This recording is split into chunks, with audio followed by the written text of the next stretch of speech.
Baik, kembali bersama kami dalam Sahabat Pagi Malaysia dan seterusnya daripada apa yang disampaikan dalam sekilas ekonomi itu. Kita akan berbincang tentang ekonomi untuk golongan belia dan melalui kerajaan baru ini, kerajaan perpaduan, apakah langkah-langkah yang harus disusun bagi menangani isu ekonomi belia yang sebenarnya menjadi salah satu daripada talking point utama menjelang PRU lepas. Okey, baik, kita bersama dengan seorang tetamu iaitu Dr. Muhammad Syamsino bin Abdul Aziz selaku penganalisis politik dan pensyarah kanan di Pusat Latihan Intern dan Penggayaan Akademik Citra Universiti Melaya. Dr. Syamsino, Assalamualaikum, selamat pagi. Salam. Okey, baik, kita bercakap berkenaan dengan belia ini. Mereka akan menjadi salah satu generasi yang akan mengganti generasi yang ada sekarang ini, dan kalau boleh kita tak nak juga mereka mewarisi kepayahan ataupun perik jerih golongan-golongan sekarang ini yang berada dalam golongan B40. Jadi kita perlu mengangkat martabat golongan belia yang ada sekarang ini supaya mereka boleh mendapat pendapatan sendiri dan sebagainya dan keluar daripada kepompong kehidupan yang amat sukar sekali. Jadi untuk dalam situasi sekarang ini, apakah antara keperluan utama golongan-golongan belia ini terutama dalam konteks ekonomi yang kita perlu berikan tumpuan utama? Soalan daripada pengalaman sebab ni antara wakil belia di dalam studio kita. You belia juga. Belia tua. Okey, kalau ikut kepada penakrifan kerajaan disebabkan kita telah meluluskan rang undang-undang dahulu di mana penakrifan belia telah ditakdir semula kepada 15 ke 29 tahun. Maka bila 15 ke 29 tahun tu, maknanya kita boleh melihat kepada 3 kumpulan. Pertama, ada kumpulan yang di hujung-hujung dana SPM. Kemudian ada kumpulan yang pertengahan, mungkin selepas SPM bekerja terus ataupun dalam kalangan pelajar di institusi pendidikan tinggi. Dan yang ketiga adalah golongan yang baru nak bekerja. Maka bila kita melihat keperluan ketiga kumpulan belia ini sudah tentulah berbeza.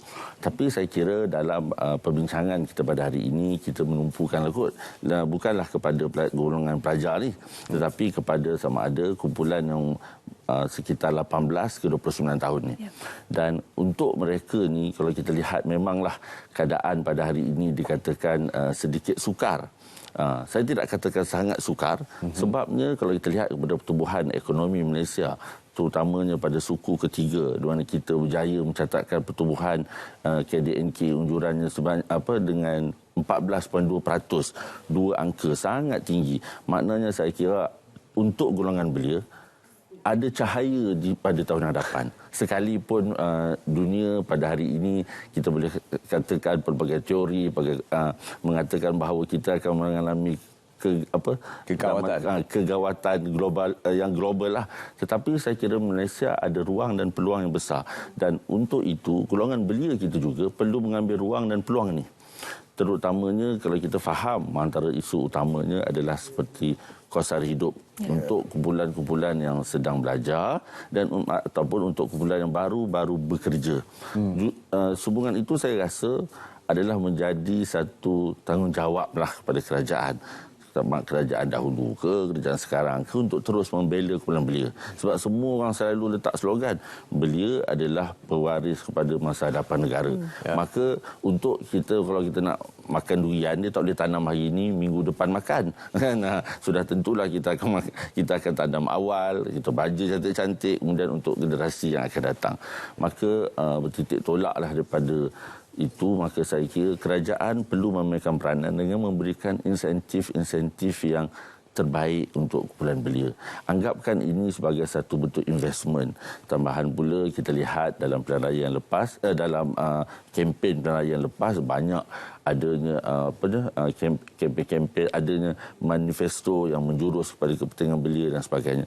Maka belia perlu diangkat. Belia perlu diberi ruang dan peluang yang sebaiknya. Belia hari ini bukan belia pada tahun 1980-an, 1990-an. Belia hari ini dah terdedah dengan pelbagai sumber pendapatan juga kan. Ramai daripada kalangan belia-belia ni yang dah berniaga sendiri kan, terutama dalam Facebook dan sebagainya, dalam TikTok dan lain-lain. Baik, bila kita masukkan elemen kerajaan, kementerian mana yang bertanggungjawab terhadap ekonomi belia? Adakah Kementerian Belia dan Sukan ataupun adakah Kementerian Perdagangan Dalam Negeri dan Hal Ehwal Pengguna serta Kos Sara Hidup Kementerian mana yang bertanggungjawab untuk mengambil bebanan besar ni, iaitu memastikan ekonomi belia 3 peringkat tadi itu terjaga? Soalan Terence tadi ni memerlukan kita melihat ke semua kementerian yang Terence sebut tadi perlu bergerak secara sinergi. Dia mesti ada satu hubung kait. Maksudnya dia bukan silo lah. Kementerian ni bukan beban untuk nak menaikkan, memajukan belia bukan hanya kepada Kementerian Belia, tetapi juga kepada tadi Kementerian Ekonomi pun memainkan peranan. Kementerian Kewangan sudahlah tentu dalam pemberian insentif-insentif nanti. Maka saya kira yang utamanya adalah Kementerian Belia lah. Jadi perancangan, mungkin perlunya ada satu rangka kerja yang baru untuk membawa belia ni. Sebabnya dulu kita ada buat, Malaysia ni selalu membuatkan, kita banyak kita buat kajian, tetapi ini kajian post Covid ni. Bagaimana ekonomi belia yang kata pada dalam 2 tahun, 3 tahun yang lepas, kata macam orang bawa kereta tiba-tiba kena tarik handbrake sekejap. Maka untuk nak memulakan semula, kenalah ada minyak hitam yang baik kan. Perlulah kata kereta tu basuh cantik-cantik ke dan sebagainya, untuk dia bergerak dengan lebih baik. Okey, baik. Dan bercakap berkenaan golongan belia ni, memang benar dia mencakupi banyak peringkat sebenarnya, dan tidak lupa juga golongan belia daripada golongan OKU, Orang Kelainan Upaya. Baru-baru ini 3 Disember kita sambut Hari OKU sedunia. Kita ada jemput seorang belia yang bagaimana beliau mempunyai satu semangat yang tinggi untuk meneruskan kehidupan sebagai seorang belia, bekerja, belajar, memasak, memandu dan sebagainya. Jadi golongan belia OKU ni kurang sikit mendapat perhatian daripada arus media perdana. Paling banyak pun saya rasa kat media sosial lah. Itu pun mereka yang menampilkan diri mereka sendiri untuk berkongsi pengalaman dan secara tidak langsung mendapat ataupun meraih perhatian daripada orang ramai. Jadi apakah antara intervensi-intervensi yang boleh dilaksanakan oleh pihak kerajaan, agensi, jabatan dan sebagainya untuk memastikan agar nasib golongan belia OKU ini juga turut terbela? Saya rasa golongan OKU terutamanya dalam kumpulan belia ni lah adalah sesuatu yang sangat penting. Walaupun kumpulan ini mungkin tidak ramai, tetapi mereka adalah rakyat Malaysia, yang mana kita semua rakyat Malaysia ni, kita ni jiran kita nak kenal orang belakang, kita kenal, apatah lagi untuk kita menyantuni kumpulan orang kurang upaya. Saya kira di Malaysia ni kita ada banyak contoh-contohnya. Saya rasa Syuhaidah, Terence, contoh-contoh belia yang kita telah lihat berjaya dalam pelbagai segmen lah. Saya kira dalam kelas saya lah contohnya lah. Contoh, ada juga pelajar-pelajar yang dalam kalangan orang kurang upaya yang diberikan ruang penting dalam pembentangan oleh pelajar-pelajar sebab mereka ni memang mampu. Cumanya seperti tadi, intervensi itu perlu buat. Contoh, kena mencari jalan untuk mempermudahkan kehidupan mereka yang kita rasakan sukar. Maka tugas kita, tanggungjawab kita, peranan kerajaan perlunya ada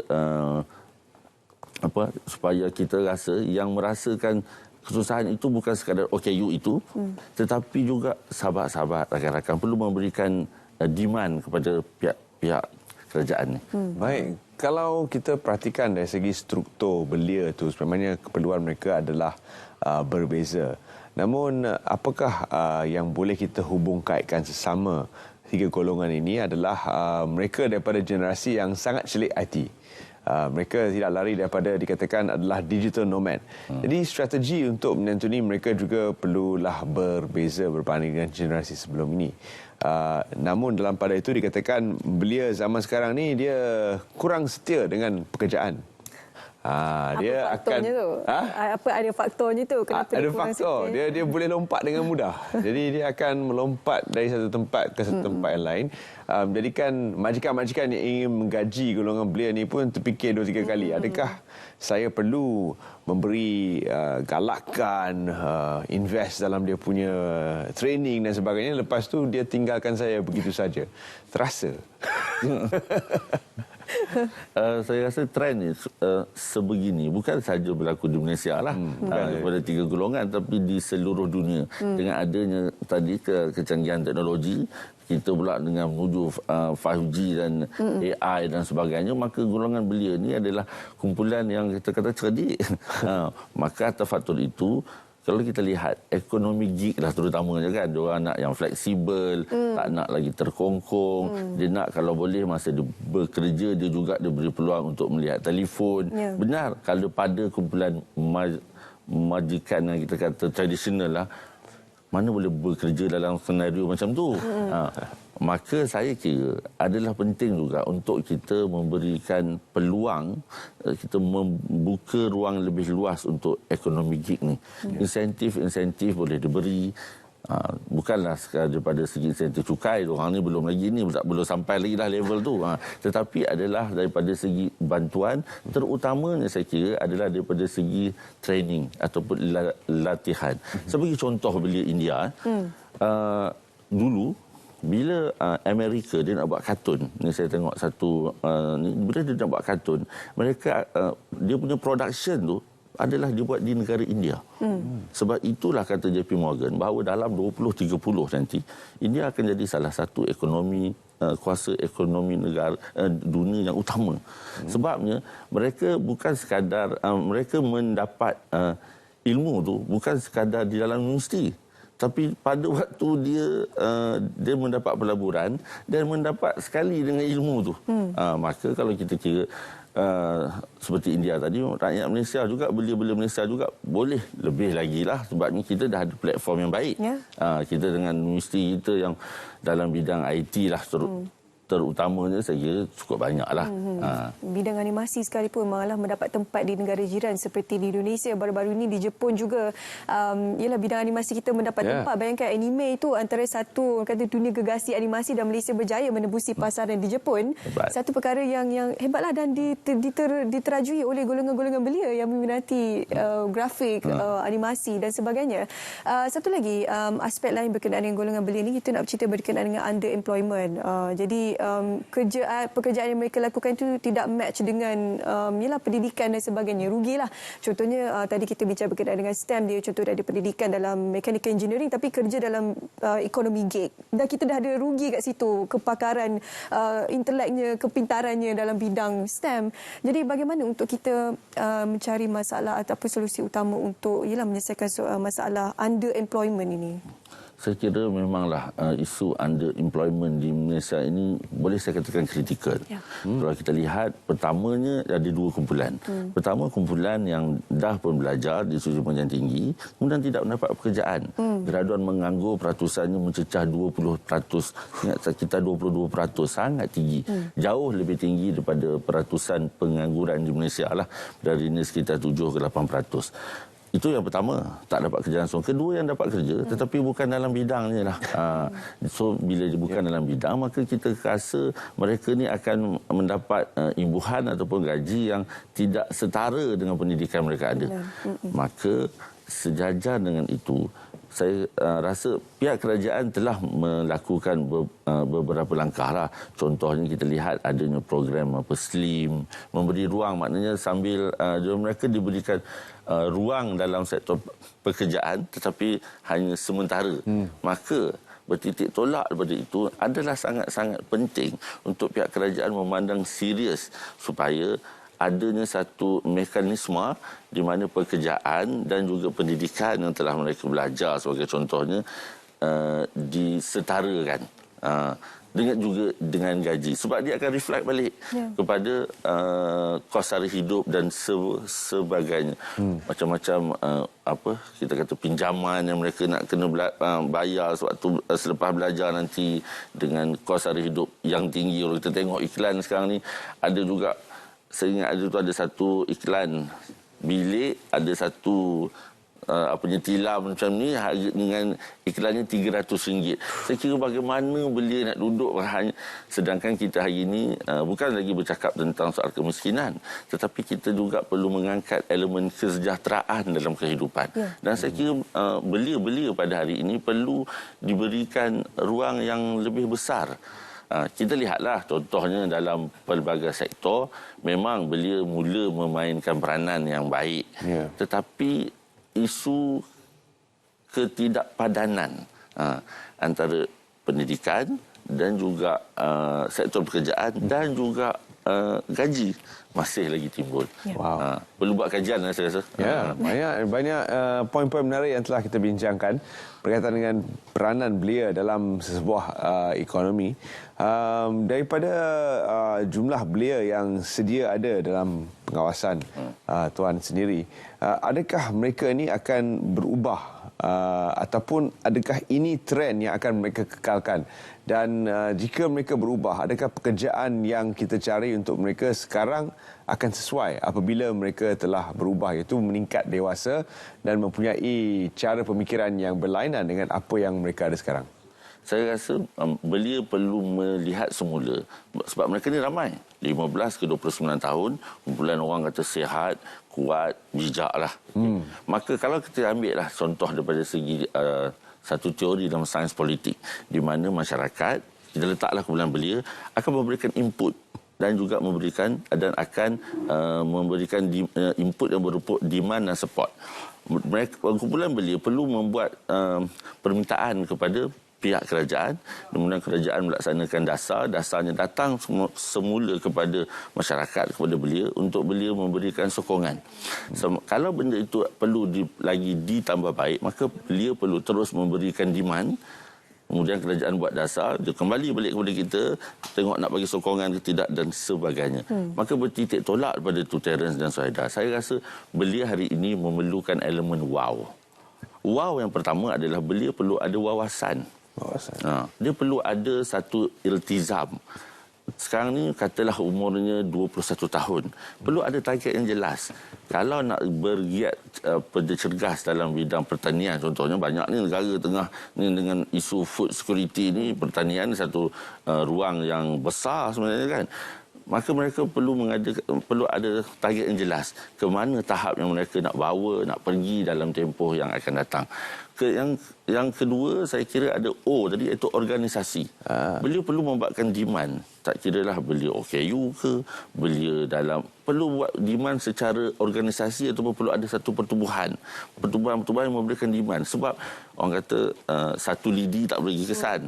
Tapi kalau seberkas lidi itu banyak dia punya manfaatnya. Maka bertitik tolak benda itu perlu. Sangat-sangat perlu. Kalau adanya demand boleh dibuat dalam bentuk organisasi. Macam-macam pertubuhan belia kita ada, maka berilah tekanan kepada, bukanlah tekanan tapi tekanan yang positif dengan memberikan input kepada kerajaan. Dan W yang terakhir adalah wibawa. Saya kira belia ni ada wibawa dengan ada elemen pendidikan, celik IT, dan belia hari ini itulah kalau saya rasa compare dengan zaman saya dulu lah, jauh lah saya rasa dari segi ilmu, input yang mereka ada. Maka saya rasa belia kita ada ruang dan peluang, tapi memerlukan juga insentif daripada pihak kerajaan. Maka gabungan antara belia dan pihak kerajaan bersama-sama ni, maka insyaAllah Malaysia akan terus makmur dan sejahtera. Okey, Doktor, kita bercakap berkenaan dengan kerajaan perpaduan ini, mari kita dapat saksikan banyak sebenarnya muka-muka baharu yang berada dalam kategori ataupun golongan belia ni yang bertanding pada Piala ke-15 dan ada yang memenangi kursi-kursi yang ditandingi dan juga ada yang berada di sebagai Menteri Barisan Menteri Kabinet Kerajaan Perpaduan. Bagaimana sebenarnya pelantikan mereka ini memberikan satu refleksi untuk mewakili suara anak-anak muda dan bagaimana sebenarnya impaknya dalam jangkaan Doktor untuk penggal yang akan datang ini terhadap ialah wakil-wakil rakyat daripada golongan belia ini kepada golongan belia itu sendiri? Saya melihat ahli parlimen dan ahli kabinet kita pada kali ini memang banyaklah boleh yang kita katakan, bukanlah mungkin sudah ada yang terkeluar belia, tetapi dalam kumpulan muda. Maksudnya kita letaklah 50 dan ke bawah lah kita kata. Dan kita lihat juga sebilangan besar daripada mereka juga adalah kumpulan, bila kita tengok biodata, sebilangan besar daripada mereka adalah orang yang dahulunya pada waktu dia belajar contohnya adalah aktif dalam pertubuhan di peringkat universiti dan sebagainya. Maka keperluan belia itu seharusnya mereka memang lebih arif dan cadar lah. Maka cumanya dalam kerajaan yang apa tadi Suhaida kata perpaduan, saya letaknya kerajaan ini bukan kerajaan perpaduan, inilah kerajaan kesepaduan. Kesepaduan. Sebabnya kalau dalam ilmu sains politik, kerajaan perpaduan kecampurannya adalah kerajaan tanpa pembangkang. Kerajaan minoriti berbeza pula. Jadi keadaan sekarang adalah kerajaan kesepaduan, di mana mereka bukan berpadu. Kalau berpadu ni memang asalnya satu, semuanya satu, tapi kesepaduan ni adalah dia berbeza tapi berpadu, tapi duduk bersama. Macam kerajaan sekarang lah, dengan pelbagai coalition kan. Baik, kita ingin dapatkan mungkin kata-kata terakhir Doktor tentang bagaimana belia itu sendiri boleh mengubah hidup mereka. Kerana kalau kita sediakan program yang macam mana sekalipun, kalau belia itu sendiri tidak merebut peluang, maka mereka tetap akan keterbelakang. Jadi bagaimana? Apakah yang boleh Doktor sarankan kepada golongan muda ini, tak kira lah 15 hingga 21 tu ke, yang dekat hujung-hujung tu ke, yang dah terlajak belia pun tak apalah, kita masukkan sekali. Saya kira mereka perlu ada jiwa. Kita nak maju dalam kehidupan, perlu kita ada jiwa. Jiwa bermaksud kita ada semangat juang. Kemudian kita perlu ada inisiatif sendiri. Kalau kita nak berjaya, kita kena pulun. Orang dah kata kena bersungguh. Dan kemudian kita ada wow tadi. Dan akhirnya perlu dibawa juga agama, kepercayaan dan juga etika supaya menjadi satu landasan baik, sebab kita nak jadi negara yang makmur dan sejahtera serta beretika. Okey, setakat ini alhamdulillah kita dapat saksikan masih belum ada lagi sebarang perbalahan yang menyebabkan kematian seperti di negara luar apabila ada sebarang perubahan kerajaan dan sebagainya. Jadi sekarang alhamdulillah kita dapat saksikan bagaimana golongan belia ini berjaya mengawal emisi-emisinya walaupun masih lagi berdarah panas dan juga banyak perkara ingin mereka sampaikan. Terima kasih kepada Dr. Syamsuddin bersama kita hari ini untuk berkongsi berkaitan topik itu Kerajaan Pembangunan Pembangunan Ekonomi Belia Malaysia. Ya, belia sekarang semua gaduh dekat Twitter je. Tapi saya rasa okeylah kot daripada kita physically berbala kan. Saya rasa perbincangan itu okey. Dia membuat orang berikan perhatian terhadap sesuatu topik itu. Betul. Carilah Shu di Twitter. Jangan saya. Tak ada kunci. Tak ada kunci ya. Okey, kita